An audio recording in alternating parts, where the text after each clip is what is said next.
او نبی کریم صلی الله علیه وسلم چې صحابه ته صحابه تر ټولو نه مخکې لګیا دي صاحب مونږ ته اجازت راکا دا ظالمان مونږ تنګي لږ مونږ له اجازت راکړه یو څو څپېړې ورکړو چې بیا دې مونږ ته رانږدې شي وی نه ګورې جنګ بند بالکل بند د مکې مکرمې ټول جون کې جنګ به نه کوئ یا صاحبه د مونږ دا ماشومان په لارو کې دي دا څپېړې ورکوي زمونږ ښځو له څپېړې ورکوي مونږ کې چې کم مسلمانان دي هغه مسلمانان وایي او مونږ تا بند کړي چې جواب به نه ورکوئ د خبر جواب قدرې به نه ورکوي نو ته لږ مونږ ازاد که چې یو دوه څلور پکې مونږ هم ووو نو ټیک به شي لږ او به یېرېږي وی نه غږ به نه کوي بالکل به غږ نه کوي هغوی چېرته کوي مدینې منورې ته چې نبي علیه السلام لاړ بیا جهاد فرض شو مکه کې په جهاد لا نو فرض تکلیفونه څونه دي داسې نه دي که نه چې د اور په سکروټ کو به صحابه سملول او په شګو به سملول او غدرنې درنې تیږې به یې راواغېستې او په دې سینو د پاسه به ورته کېښود او دا غریبان یو بیبي بیبي زنیره دا لاول د حضرت عمر وینځه وه رضی الله عنه د حضرت عمر هغه وخت کې هغه لا مسلمان نو کافر و نو عمر خو هم ډېر جذباتي و نو راګیره به یې کړه وبوال او ډېره بوډۍ تکه توره د شکل نه او کونټي ملا واله او بچی سیم نشته نو ابو جهل به راونیوله ختم مسلمانې ته زمونږ خدایان نه منې او نه منم ستاسو خدایان زه لوی یو الله منم هغه الله چې دا ټول کائنات پیدا کړي او دا ټول مخلوق پیدا کړي دا خو تاسو په خپلو لاسو دا مورتې او بوتان جوړ کړي دا خدایان نه دي نو څپېړه به یې وله ورکړه غریبې له نو سانټی به پرې ووړېدی نو کوتک به یې راوبرو نو زخمي به شوه نو څوک ولې علاج وکړي چې دشمن په کور کې یو بنیادم او غریب بې کسه بې څوکی څوکي ویم نه علاج به وله څوک کوي نو چې وینې به شوه نو زر به یې د څادر نه پلو اوشله نو تو به یې کړل نو چې بیا به یې دیکه ورکړه سانټی به پرې ووړېدی لاس به یې مات شو د غریبې نو پلستر ورته څوک اچوي نه هغه زمانه کې پلسترې وې نو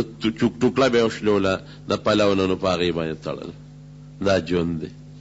ایمان څونه کلک دی پڼه کې نو یو ځل یې وله کوتک اوچت کړې سر لی وله راوبره ابو جهل او پیغور یې ورکه ځکه نه وي زمونږ د خدایانو بد وی نو ړندی کړی خپل خدای ته دې ووایه چې دې اوس جوړه کړي نو دا غریب به په جړا په اوښکو ډکو کوټې ته ننوت او خدای پاک ته یې لاسونه اوچت کړل یا پروردګاره ستا په رضا کې زه ووالی شم زخمی شم خدای تا ته ما ګورې لاس هم نه دي اوچت کړی مې بس خدای چې په څه خوشحاله زه پې خوشحاله زما لاسونه مات شو خدای تا ته ما دعا هم نه ده کړې چې دا لاس راله جوړ کا په ما سانټی واړولی شي ما تا ته لاس نه دی پورته کړی او زما نه کمیس پرتوګ وویستل او په لاسو مرو کې راله پړي واچولو په دې لارو کې راښکلم زما دا بوډا دا کمزورې وجود خو خدای تا ته ما درخواست نه دی کړی نن یې په سر ووالم ړنده شوم نو نن هم تا ته زه نه ویم چې ما جوړه که چې ته په څه خوشحاله خدای زه پې خوشحاله خو ستا د نوم پیغور یې راکړه چې هغه خدای ته دې ووایه چې دې جوړه کړي که نه نو خدای ستا د نوم پیغور نشم زغملی او دوه خبرې دي یا مې جوړه که یا مې مړه که په دې خپلو سترګو نیم خو ستا د نوم پیغور راکوي انشم زغملی قسم دی له لاسې په مخ نور اخکلی چې خدای ورته سترګې د هغې نه ښکلې واپس کړی چې بار راووته نه بوجه څنګه زمونږ خدایانو پورې ټوقې کې نو لاندې کړې که نه خپل خدای ته دې ووایه وایي ما مې خپل خدای ته ووایي ما له سترګې جوړې کړې حضرت ابوبکر صدیق پې رحم راغی یو ځل ماشومانو نیولې وه او کوتکې وسه ماشومان دا غریبه او ماشومانو سره کوتکې دي او چا سره کاڼي دي او چا سره لوټې دي څوک ته کمیس راکاږي څوک ته لوپټه راکاږي څوک یې په کاڼو ولي او دا واړې په کوتکو وایي او ورپسې چغې وباسي او دا وایي لا اله الا الله چغې هغې وایي ماشومان دا وباغې کې چغه وایي لا اله الا الله محمد رسول الله لا اله الا الله محمد رسول الله او ماشومان په کاڼو او په چوکو وها او د غنو پس لختو وها حضرت ابوبکر صدیق پر راغی وی جړل یا خدای دا بوډۍ ښځه څومره کمزورې او ماشومان راګیره کړې ده په بیا واغشته او ازاد یې کړه. شپږ اوه غلامان دقه په سختۍ کې مبتلا دی. حضرت ابوبکر صدیق په بیا اغشته، حضرت بلال ته نه ګوري او آزاد کړي. دا ملګري خدای حضور پاک له ورکړه. حضرت بی بی سمیه رضی الله تعالی عنها تاریخ چې بیان کوي، سترګو نه اوښ کې نه وینې به وبایئ، دې خپې پورې پړې وتړوله او دې بلې خپې پورې موله پړې وتړه، او یو پړې یو اوښ پورې وتړه او بل پړې بل اوښ پورې وتړه، او دا یو اوښ یې داسې روان که او دا بل اوښ یې داسې روان که. وی په دا منځ به دې شله نو دا غریبه په ژړا شوه. نو ابوجهل ورته وایي دا ته مې نه وي چې نشې زغملی دا مرګ، واپس خپل دین ته زوړ ته راځې که نه راځې؟ وی نه. وی سمه شه. وی نه، لا اله الا الله الله احد الله یو دی. دا ایمان دی. او نبی علیہ السلام نوم به اغېسته چې د خدای پیغمبر دی.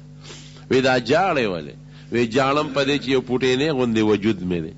او یو څو منټه کې ورانه سوځي او ختمه بشي. افسوس چې زما په وجود څومره ویښتلې او دومره ساګانې راکې وې او هره ساه مې د ایمان نه دغسې قربان کړې وې چې داسې قربانوم.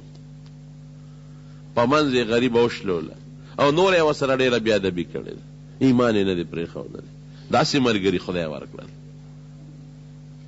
دا د سیاسي پاټو ملګري نه